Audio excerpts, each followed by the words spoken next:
भवतु सब मंगलम, सबका मंगल हो, सबका कल्याण हो, सबका भला हो, सबकी स्वस्थ मुक्ति हो। हरे कृष्णा। सभी साधकों को राधे राधे। साधकों, आज हम बात कर रहे हैं भगवान कृष्ण की जो टीचिंग्स हैं उनके आधार पर कैसे हम इनर फ्रीडम को प्राप्त कर सकते हैं, सच्ची इनर फ्रीडम कैसे प्राप्त कर सकते हैं, हम ईगो को कैसे ओवरकम कर सकते हैं, इस पर हम बात करेंगे। ये एक ऐसा विषय है जिसके बारे में हमारे जीवन में बहुत सारी ये भूमिका निभाता है, लेकिन हम इसे नज़रअंदाज कर देते हैं। हम बात कर रहे हैं ईगो की, यानी अहंकार की। भगवान श्री कृष्ण श्रीमद् भागवत गीता में समझाते हैं, बताते हैं, सिखाते हैं कि अहंकार ही सच्ची इनर फ्रीडम और शांति के रास्ते में बढ़ने की सबसे बड़ी बाधा है। सबसे बड़ी बाधा क्या है? अहंकार। इस वीडियो में हम जानेंगे कि कैसे हम अपने अहंकार को पहचान सकते हैं और उससे कैसे मुक्ति पा सकते हैं। स्टीफन मिशेल की भगवत गीता के मॉडर्न ट्रांसलेशन से हम सीखेंगे कि कैसे हम माइंडफुलनेस और सेल्फ अवेयरनेस से अपने ट्रू सेल्फ के साथ एक गहरी बॉन्डिंग बना सकते हैं, गहरा कनेक्शन इस्टेब्लिश कर सकते हैं।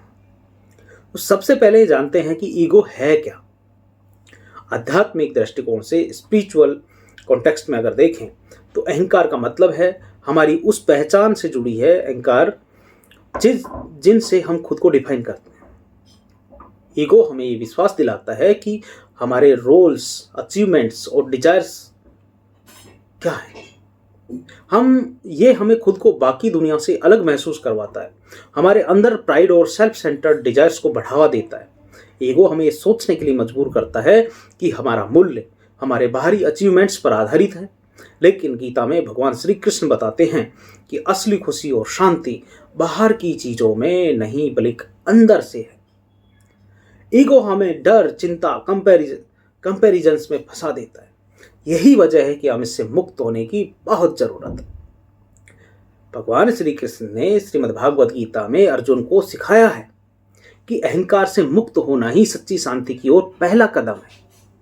श्री भगवान कृष्ण कहते हैं कि हमें अपनी ईगो ड्रिवन जो थॉट्स हैं, जो डिजायर्स हैं, उनको पहचानना चाहिए, उन्हें छोड़ने का प्रयास करना चाहिए।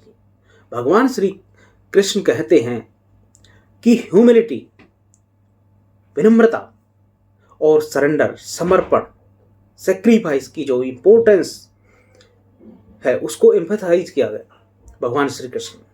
जब हम अपने ईगो को सरेंडर कर देते हैं तो हम अपने जीवन की गहरी शांति का अनुभव करते हैं। ये सरेंडर का मतलब है अब हम अपने आप को हायर पावर के पास, उसके प्रति समर्पण कर देते हैं। अपनी इच्छा और पहचान से जुड़ी सभी जो सीमाएं हैं उनसे मुक्त हो जाते हैं। पिंजरा तोड़ करके उन्मुक्त गगन के पंछी बन जाते हैं। हमारे सारे बर्डन टूट जाते हैं, हमारे सारे भार नीचे आ जाते हैं। हम अपने आप को हल्का फील कर पाते हैं। स्टीफन मिशेल का जो मॉडर्न ट्रांसलेशन भगवत गीता के है वह श्रीमद् भागवत गीता के उन हिस्सों को बहुत ही सरल तरीके से समझाने में मदद करता है जो हमें ईगो को पहचानने और उनसे मुक्त होने के लिए प्रेरित करते हैं।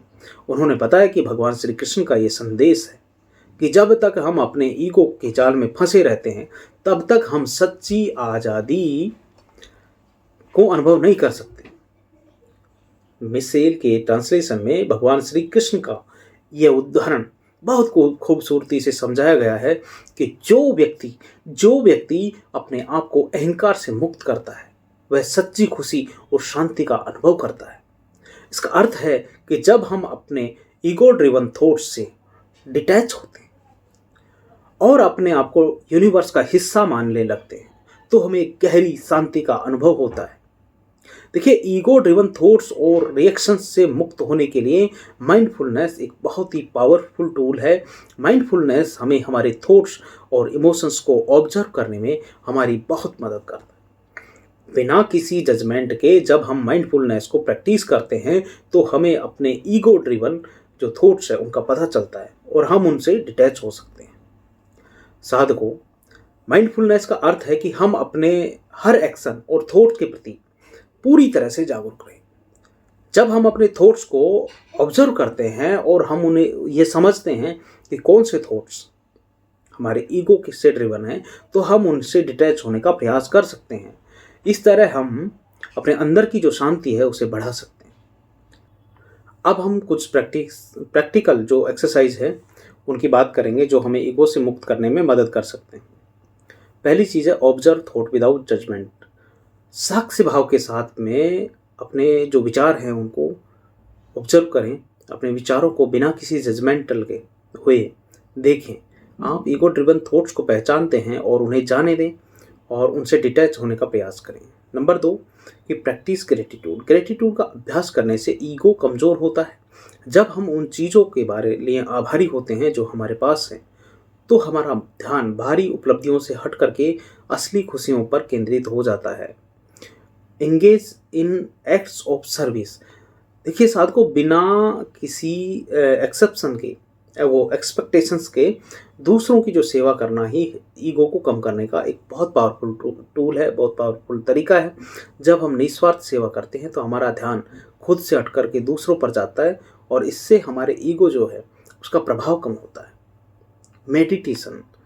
मेडिटेशन भी ईगो को से मुक्त करने का एक बहुत अच्छा तरीका है। जब हम मेडिटेशन करते हैं तो हम अपने भीतर की जो शांति है उसे अनुभव करते हैं और ईगो ड्रिवन जो थॉट्स हैं उनसे दूर हो जाते हैं। बेनिफिट्स क्या क्या है ईगो को ओवरकम करने के? तो ईगो को छोड़ने के बहुत सारे फायदे हैं। उनमें से मुख्य है कि देखिए, ईगो छोड़ने से हमें सच्ची इनर फ्रीडम मिलती है। जब हम अपनी जो पहचान है और डिजायर्स हैं उनसे जब मुक्त होते हैं तो हमें अपने असली स्वरूप जो है उसका अनुभव होता है और इससे हमें गहरी शांति मिलती है, यानी ग्रेटर इनर फ्रीडम मिलती है। दूसरा, रिड्यूस्ड एंजाइटी, यानी कि जब ईगो ड्रिवन थॉट्स हमें अक्सर चिंता और तनाव में डालते हैं, लेकिन जब हम ईगो से डिटैच होते हैं तो हमारी एंजाइटी भी कम हो जाती है और हम अपने जीवन में एक संतुलन बना पाते हैं। तीसरा, डीपर कनेक्शन विद अदर्स, कि जब हम ईगो को छोड़ते हैं तो हम दूसरों के साथ एक गहरी जो कनेक्शन है वो महसूस करते हैं। हमें समझ में आता है कि हम सभी इंटरकनेक्टेड हैं और यही भावना हमारे रिलेशनशिप को और भी मजबूत बनाती है। साधकों, आज ये जो वीडियो है आपको ईगो से मुक्त होकर सच्ची इनर फ्रीडम पाने के लिए प्रेरित करता है। मैं आपको इनकरेज करता हूँ कि आप इनमें से किसी एक जो माइंडफुल एक्सरसाइज है उसको प्रैक्टिस करें। देखें कि आपके भीतर कैसी शांति और इनर फ्रीडम का एहसास होता है। कमेंट करके मुझे ज़रूर बताना कि आपने कौन सी एक्सरसाइज को प्रैक्टिस किया और आपका अनुभव कैसा रहा।